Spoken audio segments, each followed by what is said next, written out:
drawn out. I did an anchor, and how I drew it is I just looked up a picture online of an anchor, and I kind of just went off of what I saw. So you guys can do any shape or you can even do a heart, anything you want to do. And now that I've got my shape done, I'm going to go ahead and start laying down the tape for the chevron. I began by drawing kind of what I wanted my chevron design to look like. And if you are more perfectionist and you want it to look more even, you can always just measure out about like 2 inches with your ruler and just do the design. Now I'm just gonna do it. I'm just gonna freehand the chevron right now because it's just to give me an idea where I'm gonna put the tape.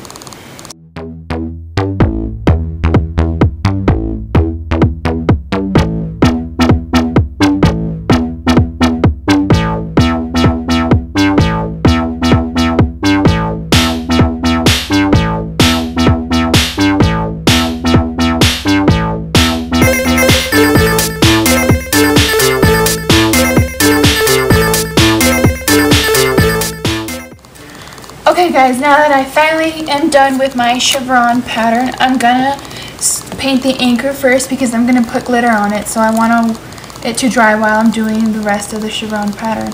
So I'm just gonna take my red paint and start painting on the anchor because the glitter that I will be using on there will be red.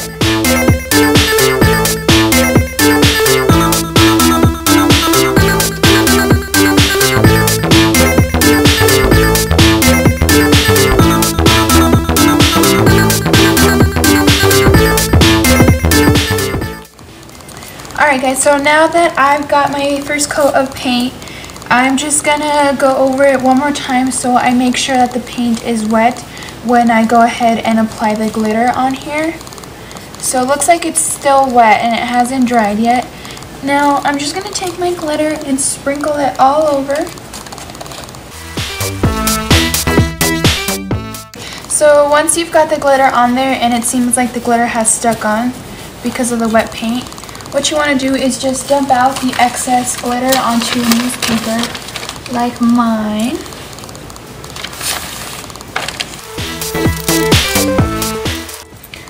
Okay, now that I've got most of the glitter off, I'm going to go ahead and start with painting the chevron pattern while this dries.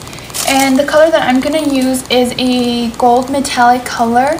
It's a gold acrylic. I'm going to go ahead and start painting over the lines, and if you see some tape sticking out like this, just push it down while you paint over it.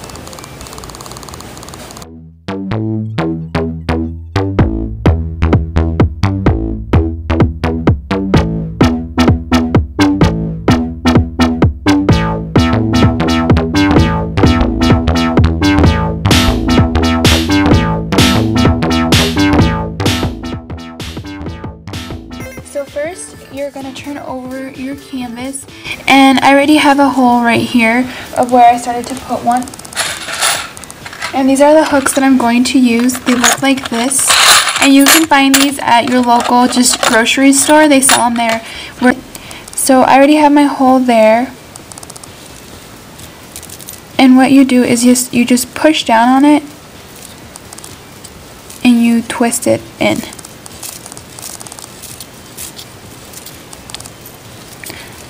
Like that. So there's one in, and the second one that I'm gonna put in, it's a little tough to get it in at first, so what you want to do is just kind of push down on it a few times and kind of like, so what you want to do is just kind of like dig it in and just twist it back and forth and just keep twisting it. It has started to come about right there. So you just want to keep pushing it in and just keep twisting it in. Eventually it'll go in. You don't really need anything special to get it in. Just keep pushing the hole in and it'll start twisting in. You can see I've started to get it in there, and I'm just going to keep twisting it in. And don't be afraid, guys, to use all your muscle that you've got to just twist it in. Don't worry, it will go in eventually. Alright, so I've got 2 hooks on there, and I'm just going to keep placing more down here. You can put in as many as you like. I don't know how many. It just all depends on how many necklaces you want to hang on there.